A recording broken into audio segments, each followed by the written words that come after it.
ብዙ ጊዜ ደስ የማልሰኝባቸው አንዳንድ ነገሮች ያው በአገልግሎታችን እንደ ሰው አይቆጥሩንም። አንዳንድ ጊዜ በቃ ክንፋችንን ኮታችን ውስጥ ደብቀን የተገለጠ መላእክታን ነው የሚያደርጉንና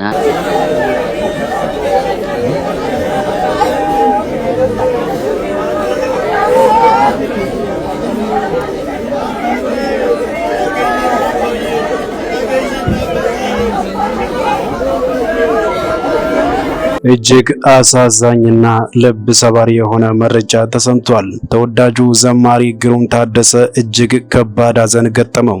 እኛም እንደ ሰው ማህበራዊ ህይወት መጫወት፣ ማውራት፣ መሳቅ፣ ማንነታችንን መግለጥ እስኪያቅተን ድረስ ሰዎች አንዳንድ ጊዜ በጣም የተለየን አድርገው ይወስዱናል። ደግሞ ስንሳሳት፣ ስንወድቅ፣ ስናጠፋ ብዙ ሰው ከማንም ሰው ይልቅ ዱላ ይዘው የሚነሱት እኛ ላይ ነው።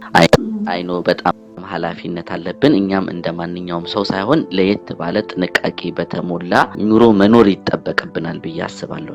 ግን አንዳንድ ጊዜ ያንን እንኳን ለማድረግ አቅም የምናጣበት ጊዜ አለ። የራሳችን የሆነ ድካም ሊመጣ ይችላል። አንዳንድ ጊዜ በመናረጋቸው ምርጫዎች ደግሞ የተሳሳቱ ምርጫዎች እናረግና ዋጋ ያስከፍሉናል። እና ዋጋ ሲንከፍል ደግሞ የምናሳያቸው እኛ ሪስፖንድ የምናሳያቸው ሪአክሽኖች እነዛ ብዙ ሰዎች እንዴት አንተ እንደዚህ ሆነ ታርካለህ፣ አንተ እንደዚህ ይላሉና እንደ ሌላው ሰው የራሳችን የሆነ ስሜት ያለን ምንጎዳ፣ ምናዝን፣ ምንወድቅ፣ ምንደክም የሚያቅተን አይመስላቸውም። እና በዚህ አጋጣሚ በጣም ብዙ ሰዎች የሚጸልዩ ለዘማሪዎች ለአገልጋዮች አውቃለሁኝና በጣም እናንተ ሰዎች እግዚአብሔር እጅግ አድርጎ አብዝቶ ይባርካችሁ። ስናጠፋም የሚመክሩ አንዳንድ ጊዜ አሁን በተለይ የሶሻል ሚዲያ ዘመን ስለሆነ ቶሎ ብሎ ድካምና ችግር ካየ ቶሎ ብሎ ሶሻል ሚዲያ ላይ ነው ሰው ወስዶ የሚለጥፈው የአገልጋዮችን ጉድለትና ድካም። ብዙ ጊዜ ያው መጽሐፍ ቅዱስ 1 2 3 ሆነን እንድንመክረው መጀመሪያ ብቻችንን ሆነን ያንን ሰው እንድንመክረው እንድናቀናው ያስፈልጋል። ከዛ ባተረፈ ደግሞ 2 3 ሆነም እንደዚህ ስቴፕ አለው። በአንድ ጊዜ ወስዶ ሶሻል ሚዲያ ላይ የሰዎችን ውድቀትና ድካም መለጠፍ አግባብ ነው ብዬ አልልምና አንጠቅመውም፣ እንሰብረዋለን እና ደግሞ በዛ ሰው ውስጥ የሰራው ትልቁ የእግዚአብሔር ስራ ይበላሻል። ትልቁ ደግሞ የእግዚአብሔር ስም ነው የሚነቀፈውና አንዳንድ ጊዜ ሶሻል ሚዲያ ላይ በቀላሉ የሚመስለንና ምንለጥፈው የሰዎችን ጉድለት በተለይ አገልጋዩን ብቻ ሳይሆን የሚጎዳው የእግዚአብሔርንም ስራ ያበላሻል። በሱ የተሰራውን ስራ ያጎድፋል። እጅግ አሳዛኝና ልብ ሰባሪ የሆነ መረጃ ተሰምቷል። ተወዳጁ ዘማሪ ግሩም ታደሰ እጅግ ከባድ ሐዘን ገጠመው። በዘጠናዎቹ በእጅጉ ታዋቂ ከሆኑና ተወዳጅ ከሆኑ ዘማሪያን አንዱ የሆነው ዘማሪ ግሩም ታደሰ እጅግ በሚያሳዝን ሁኔታ ወላጅናቱ በዛሬው ዕለት ማረፋቸው ተሰምቷል። ይህ ተወዳጅ ዘማሪ ግሩም ታደሰ ውልደቱና እድገቱ በሐረር አካባቢ እንደሆነ ይታወቃል። ገና በልጅነቱ ለጌታ ቅኔ መቀኘት የጀመረው ይህ ዘማሪ በብዙዎች ዘንድ በተለይም በዘጠናዎቹ በበርካታ ቤተክርስቲያናት ውስጥ ለአምልኮ የሚሆኑ መዝሙሮችን ያበረከተ ተወዳጅ ዘማሪ ነው። ዘማሪው በወቅቱ በተለይም በዘጠናዎቹ አካባቢ በርካታ የሀገራችንን ክፍሎች በዝማሬ አገልግሎት ያዳረሰ ሲሆን በወቅቱም ብዙ ተወዳጅነትንም ማትረፍ ችሏል። በአሁኑ ወቅትም ኑሮውን ካናዳ ያደረገው ይህ ዘማሪ በዛሬው ዕለት ወላጅ እናቱን በሞት ማጣቱ ተሰምቷል። ለዘማሪውና ለዘማሪው ወዳጅ ቤተሰቦች በሙሉ በሚዲያችን ስም መጽናናትን ተመኝተናል። ግሩም ታደሰ የተወለደው ድሬዳዋ የምትባል ከአዲስ አበባ 555 ኪሎ ሜትር ራቅ ብላ ያለች ከተማ፣ ሁላችሁም የምታውቋት የምትወዷት ድሬዳዋ ከተማ ነው ተወልጄ ያደግኩት። በልጅነቴ የሚውዚክ ዝንባሌ ነበረኝ። ሙዚቃ ወዳለው በእርግጥ ግን የሙዚቃ ህይወቴን ወደ መዝሙር የቀየረው ማለት ዘፋኝ አልነበርኩም፣ ግን ማንጎራጎር ደስ ይለኝ ነበርና ይቅርታ ወደ ዝማሬው ዓለም ህይወቴን የቀየረው አንድ ጊዜ ከትምህርት ቤት መጥቼ ትንሽ ልጅ ሆኜ ምናልባት የ6ኛ ክፍል ተማሪ ሆኜ መሰለኝ የትምህርት ቤት ደብተሬን ይዤ በአንድ የገበያ ማዕከል ውስጥ ሳቋርጥ መዝሙር ሰማሁኝ እና መዝሙሩ ትዝ ይለኛል የተስፋዬ ቀቢሶ መዝሙር ነው እና እንትን ነው እንዘምራለን በጊዜው አለ ጊዜው በህይወታችን ዘመን ሁሉ ጌታን እናከብረዋለን የሚለውን ይሄንን የተስፋዬን መዝሙር ሰማሁና ነፍስ አልቀረልኝም። ቆሜ ማዳመጥ ጀመርኩ። እዛ ሱቁ ጋር ድምጽ ጨምር ግሩምዬ ትንሽ እሺ እንደዚህ አሁን እንደዚህ ጥሩ ነው እንዳስጠጋው መሰለኝ በደንብ ወደ ያውራ ስትሄድ ዲፕ ይሆናል ድምጽህና አውጣው ጥሩ ነው እሺ ከዛ ምንድነው የሆነው ቆሜ መዝሙር ማዳመጥ ጀመርኩኝ እና ያዳመጥኩኝ ድንገት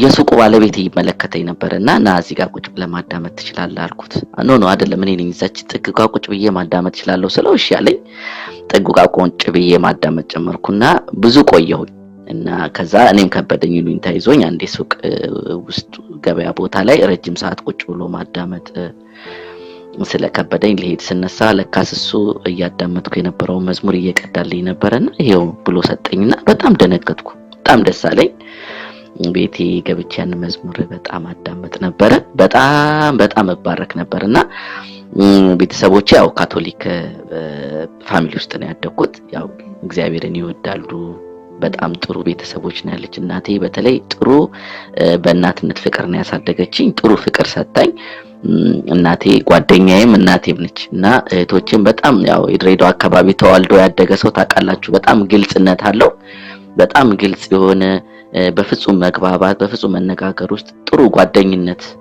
ከፋሚሊ ያለፈ ጓደኝነትም ጭምር ያለው ፋሚሊ ውስጥ ነው ያደኩትና ያንን መዝሙር ቤት ውስጥ ይዤ ስመጣ አንዳንዴ እነሱም ያዳምጣሉና አንዳንድ ጊዜ ግን ያው አንተ ፔንቴ እንዳትሆን የሚል ፍርሃት ነበራቸውና መዝሙር በጣም ወድ ነበርና መዝሙር ያዳመጥኩ በዛ በልጅነት ያደኩ ያው ጌታን አላገኘሁም ግን ዘፈኑንም ዘፍናለው ካቶሊክ ቤተክርስቲያን ሄዳለው እንዴ የልጅነት ያው ማንኛውም ሰው በልጅነት እድሜው የሚያደርጋቸው አንዳንድ አክቲቪቲዎች አደርጋለሁ ዝብርቅርቅ ያለው እና መዝሙሩንም አዳምጣለሁ ከዛ ግን ምን እየሆነ መጣ የመዝሙሩ ፍላጎቴ እያየለ ከዘፈን ይልቅ እየሄደ ሲመጣ ቸርች አንዳንዴ እየተደበኩ ቤድኩ ጀመርኩኝና እናቴ ትንሽ ደስተኛ አልነበረችም እዛ አካባቢ አንዳንድ ፋሚሊ ሜምበሮችም ብዙ ደስተኛ አልነበሩም ከዛ ግን ህይወቴ የተቀየረ ቀስ ያለ የተቀየረ ይሄ ቀን ጌታን ተቀበልኩ ምልበት ቀን የለኝም ግን በትንሽነቴ ጀምሮ መዘመር ጀመርኩ ምናልባት ህይወቴ የተቀየረ ሲመጣ ትዝ ይለኛል ያው መሰረተ ክርስቶስ ሙሉ ወንጌል ሄድ ነበረ እና ከዛ ምን ሆነ ካቶሊክ መዘምራን ውስጥም ያው እገባለሁ ጊታር ጫዋታለሁ ሙዚቃ ጫዋታለሁ ኳየር ውስጥ አገለግላለሁና በኋላ ህይወቴ እየተቀየረ ጌታን እያወቅኩ በደንብ ፐርሰናሊና ጌታ እየተግባባን እየተዋወቅን መምጣት ጀመርኩና በኋላ ግን ዝማሬ በውስጤ ይፈስ ጀመረ እና በጣም ትንሽ ልጅ ነኝ ምናልባት የ13 አመት የ14 አመት ልጅ ሆኜ ማለት ነው በዛ እድሜ መዝሙሮች ይፈሱልኛል መንገድ ላይ ሲሄድ እናንተ ብዙ መታቋቸው አሁን ብዙ ሰው በዚህ መዝሙር ነው የሚያቀኝ እንጂ እኔን አያቀኝም ናንዱ ለት ብዬ ቁጥር በሰጠው ጌታ ውለታ ከልክ በላይ ነው እንደኔ ውለታው የበዛባቸው ቀኔን ተቀኙለት እልል በላቸው መድኃኒቴ ብዙ ነው ለኔ ያረገው እንደገና ስሙን ላክብረው ውለታው ለኔ ብዙ ነው እነዚህ መዝሙሮች በዘላለም ዙፋን ላይ ተቀምጠያለ በሰማይም በምድር ሙሉ ስልጣን ያለ ዙፋን ተነቃንቆ እግዚአብሔር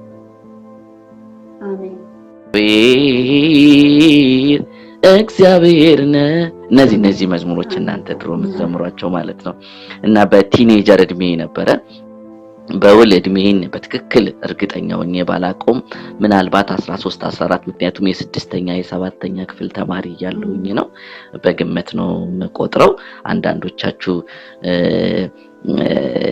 ጥያቄ እንዳይፈጠርባችሁ ምክንያቱም እኛ አገር ቤት እድሜያችንን የምናከብረው ያው 1 አመት 2 አመት ከሆነም በኋላ ብዙ አይከበርምና ያውኑ ጄነሬሽን እየተቀየረ ነውና በቲኔጀር እድሜ ያለው ነው ጌታን ማገልገል የጀመርኩት ከዛ ብዙ ቦታ ሄዳለው ጊታር ይዤ ዘምራለሁና መዝሙሮቹ አገር ምድርን አቋረጡ ከዛ ትዝ ይለኛል ያው ተስፋዬ ጫላ ድሬዳዋ አካባቢ መጥቶ እሱን አግኝቼው በጣም ኢንከሬጅ አደረገኝ መጥቼ ወደ አዲስ አበባ አልበም እንድሰራ እና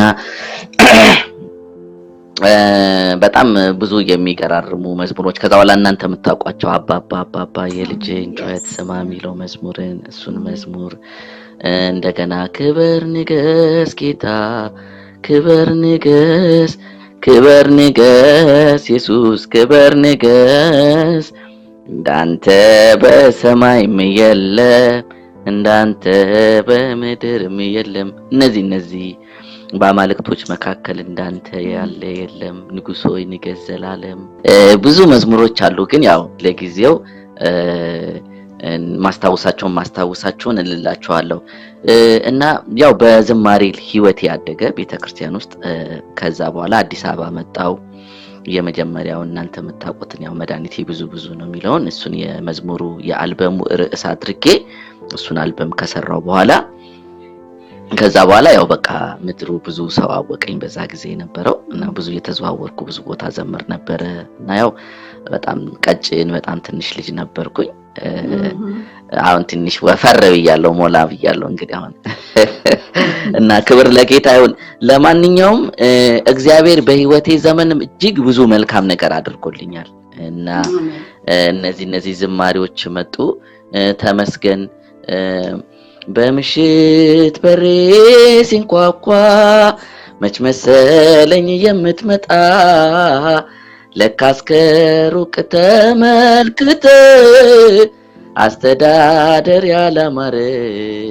እነዚህ መዝሙሮች ድምጼ ተዘግቷል እንግዲህ በጣም ይቅርታ ተኝቼ ነበር ለሊት ስራ ወጥቼ ነበርና ተኝቼ ነበር ድምጼ ተዘግቷል ካልካ እንደወረድኩ መዘመር ለኔ ህይወቴ ነው ስለዚህ ረቂቅዬ በደስታ ነው መዘምረው ግን ያው ድምጼ ተዘግቷል ትንሽ ሌላ ቀን ግን በደንብ ዘምራለሁ እኔ ለቤት የመጨረሻ ስድስተኛው ልጅ ነኝ እናቴና አባቴ 6 ልጆች አሏቸው በርግጥ አባቴ ከመጀመሪያ ባለቤቱ አንድ ልጅ አለው 7ኛ የመጨረሻ ልጅ ነኝ አንድ ላይ ማለት ነው 3 ሴቶች እና 3 ወንዶች ነን ቤት ውስጥ ያለ ነው ከሌላ ደግሞ የምትወለደው እህታችን 4ኛ ሴት ትሆናለች ማለት ነው እኔ በልጅነቴ ጀምሮ ያው እንዳልኩሽ መዝሙሮች በውስጤ ይፈሱ ነበርና ስዘምር ሰዎች ይነካሉ ያለቅሳሉ ይፈወሳሉ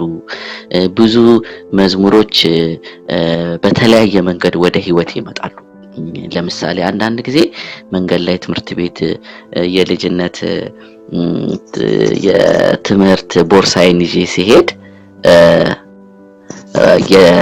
እንትን ይሆናል ይቅርታ ካሜራውን ላስተካክላት ትንሽ የልጅነት ደብተሬን ትምህርት ቤት ይዤ ሲሄድ መዝሙሮች ይመጣሉና ስዘምራቸው ሰዎች ይሄንን ይሰሙና በጣም ይባረካሉ እና እነዚህ ነገሮች ሰዎችን እየጠቀመ እንደሆነ እየተረዳው መጣው ሌላ ደግሞ አንዳንድ ጊዜ ያው ከጌታ ጋር በግላችን ባለን ግንኙነት በነዛ እየተመለከተ መዝሙሮች በውስጤ ይፈሳሉ አንድ ጊዜ እንደውም ትዝ ይለኛል እና እግዚአብሔር አንድ ነገር ተናገረኝ እንዳደርግ እና ያንን ነገር ለማድረግ ብዙ ፈቃደኛ አልነበርኩም ዋጋ የሚያስከፍለኝ ነገር ስለነበረና በቃ ዝም አልኩኝ እና የእግዚአብሔር ነገር በውስጤ ዝም አለ ለእግዚአብሔር ለዛ ነገር መልስ ስላልሰጠውና ትዝ ይለኛል በጣም ጭንቀት ውስጤን ወረረው በጣም በውስጤ መጨነቅ ጀመርኩ ውስጤ መታመም ጀመረና ሊገባኝ የማይችለው ህመም ያዘኝና ታመሜ አልጋ ላይ ተኝቼ ሌሊት ላይ ነው አንድ መልአክ የሚመስል ሰው ነው በጣም የሚያበራ ክብር የለበሰ ሰው መዝሙር ይዘምራልና እንደዚህ ያለ ነበር የሚዘምረው እግዚአብሔር ዝም ለምን አለኝ ጌታዬ ተናገረኝ እባክህ ያልኩ ከእግዚአብሔር ጋር ከራከር ነበርና እና ያ ሰው በጣም በብርሃን የተሞላ ሰው በመድር ላይ አይቼ የማላቀው በገና የሚመስል ከወገቡ በታች ነው የማየው ሰውየው ይዞ ይዘምራልና ይሄ መዝሙር እናንተ ታውቁታላችሁ አንድ ነገር በህይወቴ የምፈራው አንተ ዝም ስትለኝ ነው አንተ ዝም ስትለኝ ነው እባክህ ተናገረኝ ኢየሱስ ዝም አትበለኝ እያለ ይሄ መዝሙር ይዘምር ነበርና ውስጤን በጣም ዝማሬው ነቀነቀው። በቃ ውስጤ ስነቃ እያለቀስኩ ነው የነቃሁትና በጣም የሚገርምሽ ተነስቼ ነቅቼም ሳየው ያ ሰውዬ በህልሜ በሰመመን የማየው ሰው አሁንም አይኔን ገልጬ እያየሁት ይዘምር ነበር እና አለቅስ ነበር። በጣም በእንባዬ እታጠብ ነበርና እያለቀስኩ ነበርና መጨረሻ ላይ በቃ መዝሙሩን ዘምሮ ከጨረሰ በኋላ የሚገርም ነገር የእግዚአብሔር በቃ ነገር በረከት በውስጤ ለቆ ሄደ እና ተነስቼ ጊታሬን አንስቼ መዝሙር መዘመር ጀመርኩኝና አረሳው እና መዝሙር እኔን አሞኝ እንደነበረ የሰሙ ወዳጆቼ እኔን ለመጠየቅ ሲመጡ ስዘምርላቸው ይፈወሱ ነበር። በጣም ብዙ ሰዎች ይነኩ ነበርና በጣም ብዙ ቦታ ይሄን መዝሙር ገና ለመዘመር አይደለም ጊታሬን መምታት ስጀምር ነው ሰዎች ሲፈወሱ ሲጠገኑ ሲባረኩ ሲያለቅሱ አይ ነበርና ይገርመኝ ነበርና ብዙ ሰዎች ይሄ መዝሙር እንዴት እንደመጣ ጥያቄ ሆነባቸው። የሚገርም መዝሙር ነው እና ምን ይል ነበረ ያ መልአኩ አንተ ዝም ባልክበት በካህኑ ኤሊ ዘመን ድል አይታወቅም ሁሌ መሸነፍ ነው እስከ ሲኦል ድረስ ነፍስንም ያወርዳታል ያንተ ዝምታ ነፍሴን ያሰጋታል እያለ ነበረ የሚዘምረውና መዝሙሩን ቀጥታ ውስጤ ከቶት ሄደ ልክ እሱ ከአይኔ ሲሰወር እና ይህንን መዝሙር መዘመር ሲጀምር በጣም ብዙ ሰው ይባረክ ያለቅስ ብዙ ሰው ይፈወስ ነበርና አጋንንት የሚያዛቸው ሰዎች ነፃ ይወጡ ነበርና ይሄንን በአይኔ አይቻለሁ። ብዙ ብዙ ብዙ ገጠመኞች በዚህ መዝሙር አይቻለሁና ብዙ ሰዎች ይፈወሱ ነበርና ክብር ለእግዚአብሔር ይሁንና መዝሙሮችን በሌሊት ትሰጣለህ የሚለው አንዱም ይሄ ነው እና ሰው ባልገመተው መንገድም መዝሙር ይመጣል። መንገድ ላይ ወክ ያረኩኝ ይመጣል እየጸለይኩኝ ይመጣል መዝሙር። አንዳንድ ጊዜ ደግሞ በጉባኤ ውስጥ ቁጭ ብዬ አምልኮ እየተመለከ ሁሉ መዝሙር ለኔ ይፈስልኛልና መዝሙር ያው ከዛ በኋላ ጸጋዬ እንደሆነ ጌታን ማገልገል ይሄ ደግሞ የኔ መክሊቴ እንደሆነ እየበራልኝ መጣውና በዚህ አገልግሎቴ ቀጠልኩኝ እና ክብር ለስሙ ይሁን። ጊታር እጫወታለሁ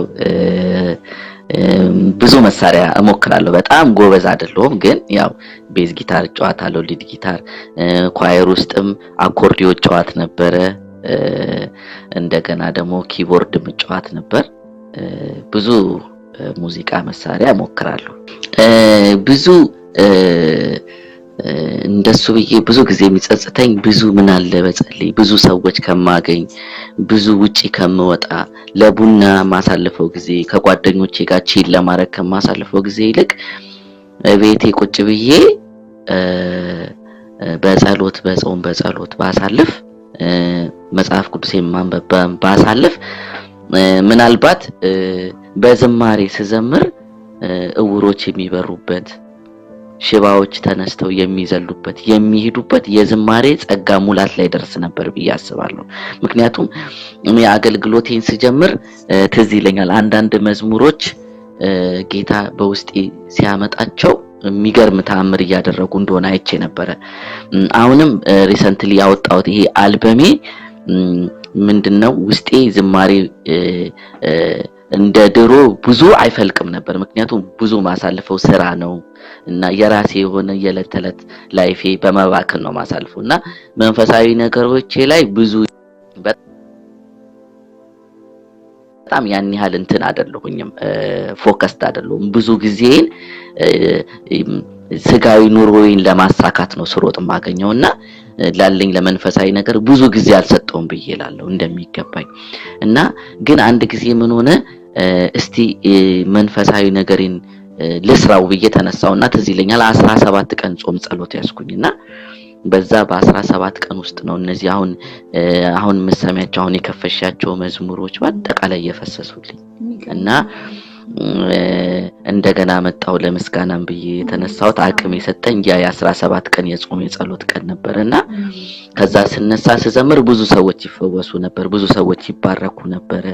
እና ይሄ የሆነው ስለ ጾምኩ ስለ ጸለይኩ ብቻ ሳይሆን በቃ እኔ እግዚአብሔርን ነገር በጣም ስፈልግ ሰው ሲፈልግ እኔ የከፈልኩት ዋጋ ሳይሆን በቃ እግዚአብሔርን ለመጠጋት ባደረኩት መጠን እግዚአብሔር ወደኔ ስለተጠቀኝ ሰዎች መፈወስ መባረክ ጀመሩና ይሄ ነገር ሆነና በጣም የሚገርምሽ እዛ ላይ ያለው 14ቱ መዝሙር ኦልሞስት 12ቱ የሚሆኑት በዚህ በ17 ቀኑ የጾም ጸሎት ጊዜ ውስጥ ኮንቲኒየስሊ ወደ 56 መዝሙሮች በውስጥ የፈሰሱልኝ።